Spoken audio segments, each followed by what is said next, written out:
우리는 지난주에 격변하는 시대 속에서 교회가 가져야 할 시대적 사명이 무엇인가를 종말론적인 현상을 보면서 함께 생각해 보았습니다.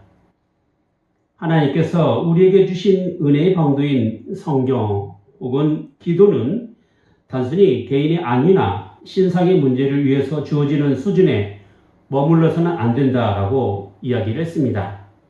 참된 하나님의 자녀는 하나님의 크신 경영과 역사 속에서 진행되는 주님의 그 경륜을 먼저 말씀을 통하여 알아가야 하고 기도로서 구해야 하는 것입니다. 그래서 우리가 처한 사회적인 그리고 교회적 현상들이 하나님의 거대한 계획 속에서 어떤 의미를 지니는지 식별하는 것이 바로 이 시대의 교회의 가장 중요한 사명이 될 수가 있는 것입니다. 이제 오늘 본문을 통해서 우리 주위에 일어나는 현상들을 말씀의 거울에 비춰보고 교회가 지켜야 할 거룩한 자리가 어디인지 확인하는 그런 시간들이 되었으면 합니다. 특히 배교의 흐름 속에서 각자의 삶이 어떠해야 하는지 마지막 시대에 살아가는 우리에게 향한 말씀의 가르침을 오늘 이 시간 잘 받으시기를 바랍니다. 먼저 1절과 2절 말씀 보겠습니다.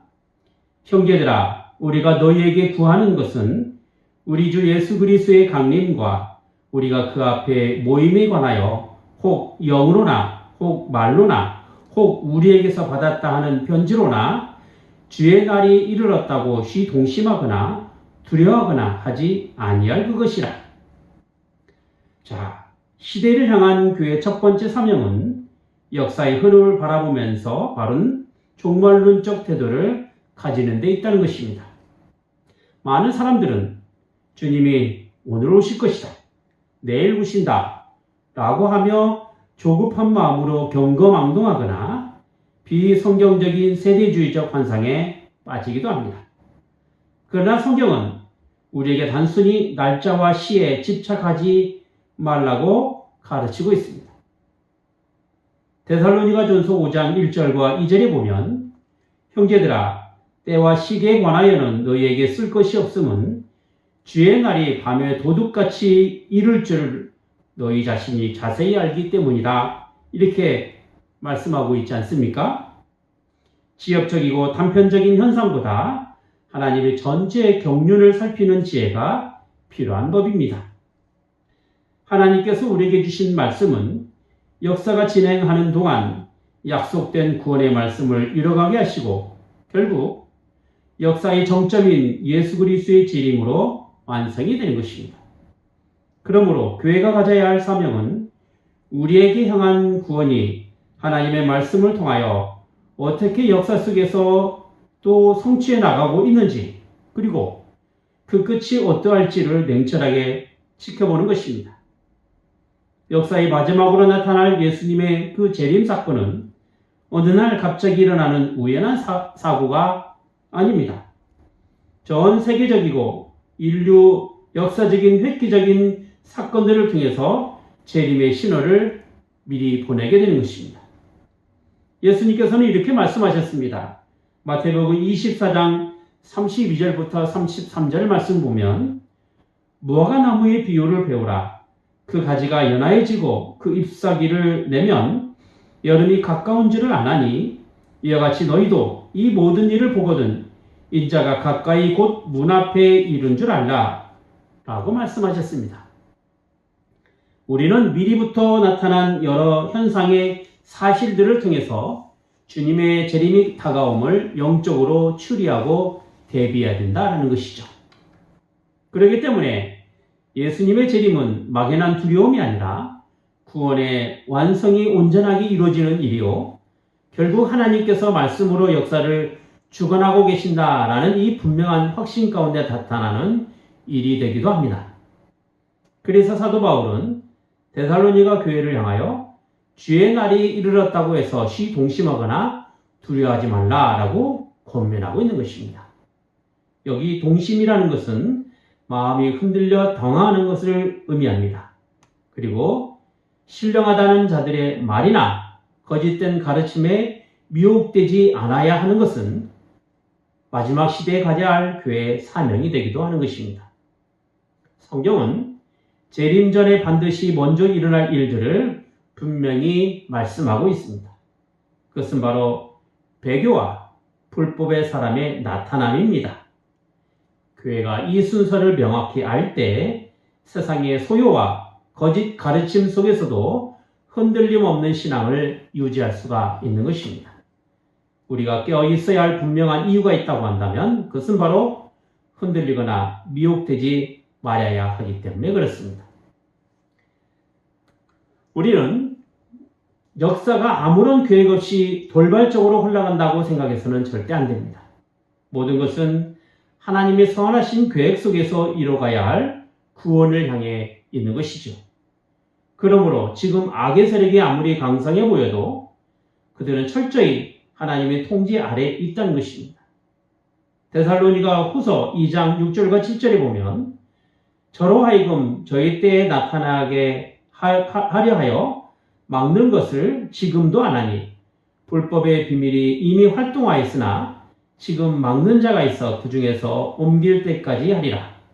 이렇게 말씀한 것을 볼 때 오늘 말씀은 불법의 사람이 나타나지 못하도록 지금 막고 있는 것이 있다고 증거하고 있는 것이죠. 이것은 역사의 현장에 악한 자가 제멋대로 등장하지 못하도록 하나님께서 엄격하게 통제하고 계심을 의미하고 있는 것입니다. 하나님은 당신의 정하신 뜻에 맞추어 역사의 프로그램을 운영하고 계십니다. 그래서 우리는 악의 활동 중에도 여전히 역사를 통치하시는 하나님의 전능하신 손길을 신뢰할 수가 있는 것이지요. 성경이 말하는 불법이란 단순히 도덕적인 타락을 넘어선 영적인 의미를 지니고 있습니다. 요한일서 3장 4절에 보면 죄를 짓는 자마다 불법을 행하나니 죄는 불법이라 라고 정의하고 있습니다. 여기서 불법은 하나님의 법, 즉 말씀으로 나타내신 법칙을 전제로 하고 있습니다. 하나님이 정하신 법칙을 어기고 그것에 반대하며 그 밖에서 자기 능력과 계획으로 살아가려는 그 모든 시도가 곧 불법이 되는 것입니다. 모든 죄가 불법이라 했으니 성경의 가르침에 따르지 않고 제멋대로 해석하고 제멋대로 이야기해서 마치 자신의 주장이 옳은 것처럼 여기고 하나님의 말씀을 최고의 권위로 두지 않고 인간의 생각과 돌아가는 형편을 우선하는 것도 다 불법이 되는 것입니다. 사도 바울은 이 불법의 비밀이 이미 사도시대부터 활동하고 있었다라고 말씀하고 있습니다. 우리는 지금 처해 있는 삶과 속해 있는 공동체 속에 슬그머니 스며들어 하나님의 법도를 무너뜨리려는 이 미세한 불법의 움직임을 신령한 눈으로 분별하는 것이 필요합니다. 장차 나타날 멸망의 아들은 사단의 역사를 따라 모든 능력과 표적, 거짓 기적과 불의의 속삭임으로 나타납니다. 오늘 본문 9절과 10절 말씀이죠. 악한 자의 임함은 사단의 역사를 따라 모든 능력과 표적과 거짓 기적과 불의의 모든 속임으로 멸망하는 자들에게 임하리니 이는 저희가 진리의 사람을 받지 아니하며 구원함을 얻지 못함이니라 했습니다. 그들은 자신을 하나님보다 높여 성전에 앉아 자기를 하나님이라고 부르는 사람들입니다. 주목할 점은 사단이 하나님을 모방하여 활동한다라는 사실입니다. 그들은 사단의 화신처럼 보일 정도로 강력한 힘을 휘두르며 사람들을 미혹할 것입니다. 물론 이것은 이단에게서 나타나는 전형적인 현상이 되기도 합니다. 그렇기 때문에 우리는 단순히 겉으로 드러나는 기적이나 어떠한 힘에 매료되지 않아야 하고 그 어떤 것도 진리 안에 있는지를 늘 살펴야 할 것입니다. 불의의 속임은 언제나 진리를 사랑하지 않는 마음에 틈을 타고 들어오게 되어 있습니다. 우리가 가장 경계해야 될 사실은 마지막 시대의 거대한 배교가 교회 밖이 아닌 교회 안에서 발생한다라는 점입니다. 사도 바울이 언급한 배교는 정관사가 붙어 있는 그 배교입니다. 그 배교로서 과거의 부분적인 일탈과는 차원이 다른, 전에도 없었고 앞으로도 없을 큰 배교를 의미하고 있는 것입니다. 교회의 등을 지고 교회의 반기를 들고 교회를 어지럽히는 것은 어느 날 갑자기 외부 마귀의 공작으로만 일어나는 것이 아닙니다. 이미 교회 안에 뿌리 깊은 불법의 비밀이 서서히 세력을 확장하여 결국 그리스도에게서 완전히 돌아서는 거대한 홍수로 발전하는 것입니다. 하와가 뱀의 꼬임에 빠졌던 것도 어느 날 갑자기 뱀이 나타나 하와를 꼬셔서 된 것이 아닙니다. 선악과를 먹고도 결코 죽지 않는다, 눈이 밝아 하나님과 같이 된다 라고 하는 교묘한 속임수에 서서히 속아 넘어간 것입니다. 지속된 속임수는 하와의 마음속에 점점 크게 들어와 결국 하나님의 명령을 어기며 죄를 짓는 결과를 갖게 된 것이죠. 배교가 만연하게 되는 근본적인 원인은 교회를 구성하고 있는 사람들이 신령한 사람이 아닌 육신에 속한 사람으로 머물러 있기 때문입니다. 신령한 것을 추구하고 신령한 삶을 살아가는 것에 삶의 우선순위를 두는 것이 아니라 육체의 즐거움과 만족을 위하여 삶의 우선순위를 두기 때문에 그렇습니다. 사도 바울은 고린도전서 3장에서 그런 사람들을 향하여 육신에 속한 자, 곧 그리스도 안에서 어린 아이들과 같은 자라고 책망하고 있는 것입니다. 육신에 속한 사람들은 성령의 일을 받지 아니하며 자기 정욕과 세속적인 가치관에 따라 움직이는 사람들입니다. 교회의 다수가 신령하지 못하고 육신의 욕심을 쫓을 때 그 교회는 배교하는 일에 쉽게 접근하고 마는 것입니다. 하나님의 말씀의 가르침이 자신의 삶을 인도하지 못하게 된다면 우리는 여지없이 자기 정욕에 따라 살아갈 수밖에 없는 연약한 존재가 되고 마는 것입니다. 그래서 우리는 삶의 실질이 과연 말씀의 가르침으로 나타나고 있는지를 늘 점검해야 하는 것이죠. 자, 그런데 우리가 궁금해하는 것이 있습니다. 왜 하나님께서 구원의 기관인 교회에 배교하는 일이 일어나게 되고 왜 미혹해 되는 일이 일어남에도 불구하고 여전히 그러한 일들이 허용되고 있는가라는 점입니다. 이 점에 대해서 오늘 본문 10절은 이렇게 표현하고 있죠. 저희가 진리의 사랑을 받지 아니하여 구원함을 얻지 못함이라, 이렇게 말씀하고 있죠.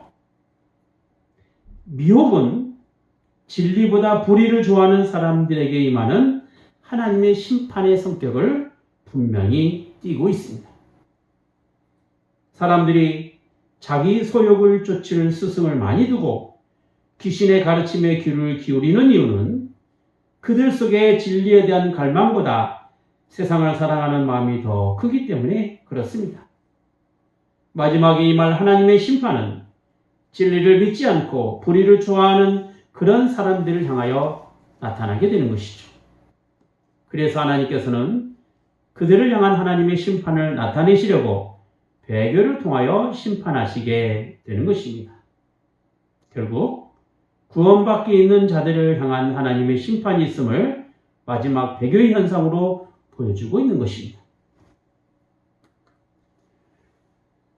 교회는 이방 세계의 복음을 전파하는 사명과 함께 전달된 말씀을 변질 없이 수호해야 할 신성한 의무를 지니고 있습니다.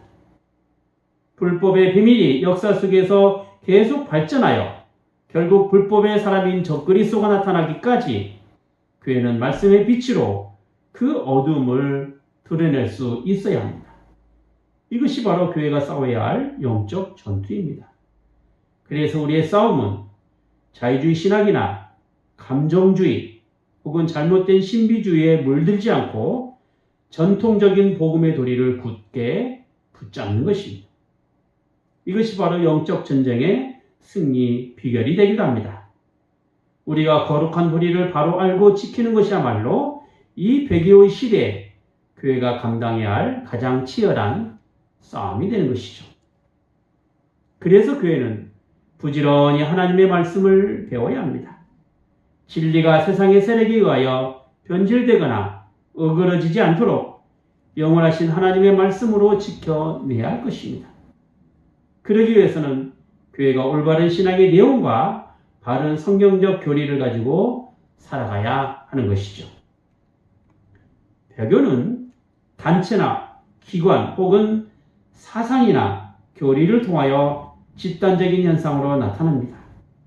하지만 그 시작은 개인의 영적 연약함에서 비롯되는 것이죠. 개인이 세상을 좋아하고 화려한 정욕에 휩쓸려 갈 때 그는 이미 배교의 길 위에 서 있는 것과 다름이 없습니다. 교회가 진행하는 여러 일들이나 추구하는 내용들 그리고 판단하고 결정하는 것들이 세속화되어져 교회의 다수를 이룰 때 그 교회는 더 이상 배교를 막아낼 수 있는 힘을 상실하고 마는 것입니다. 사단은 가장 인간적인 모양으로 교회를 속이고 가장 합리적인 방식으로 결정하게 됩니다. 좋은 것이 좋다고 따라가다 보면 어느새 교회는 하나님의 말씀 대신 다른 것을 차지하게 되고 결국 배교의 자리에 서 있게 되는 것입니다. 우리는 교회를 통하여 말씀 가운데 배운 것과 아는 것이 확신 있는 삶으로 살아가야 할 것입니다. 이것만이 바로 구원에 속한 사람으로 살아갈 수 있는 유일한 길이 되는 것이죠. 우리의 싸움은 육의 싸움이 절대 아닙니다. 그래서 우리는 절망적인 싸움을 하지 않습니다. 왜냐하면 우리의 대장이 되시는 예수님께서 친히 대신 싸워주시기 때문이고 제 아무리 불법한 자가 나타나 활동할지라도 8절에 있는 것처럼 주 예수께서 그 입의 기운으로 저를 죽이시고 강림하여 나타나심으로 패하시리라 이렇게 분명히 약속하셨기 때문입니다. 역사의 마지막은 악의 승리가 아닙니다. 만왕의 왕이신 그리스의 완전한 승리이신 빌립보서 2장 10절과 11절에 보면 하늘에 있는 자들과 땅에 있는 자들과 땅 아래에 있는 자들로 모든 무릎을 예수의 이름에 꿇게 하시고 모든 입으로 예수 그리스도를 주라 시인하여 하나님 아버지께 영광을 돌리게 하셨느니라 라고 하신 것 같이 세상의 모든 세력은 예수님 앞에 무릎을 꿇는 존재가 되는 것이죠. 제 아무리 악한 자가 사단의 힘을 빌려 기이한 능력을 행할지라도 결국 그는 주님의 재림 앞에 심판받을 존재에 불과하게 되는 것입니다. 자, 지금까지 우리는 시대를 향한 교회의 사명을 불법의 비밀과 배교라는 맥락 속에서 함께 살펴봤습니다. 우리는 시대의 경륜을 읽는 분별력을 가져야 됩니다. 그래서 자극적인 종말론에 휘둘리지 말고 하나님의 통제 아래 흘러가는 역사의 큰 흐름을 말씀으로 읽어내셔야 합니다. 또한 우리 내면의 육신에 속한 모습을 경계해야 합니다. 배교는 진리를 사랑하지 않고 세상을 사랑하는 그 마음에서 시작됩니다.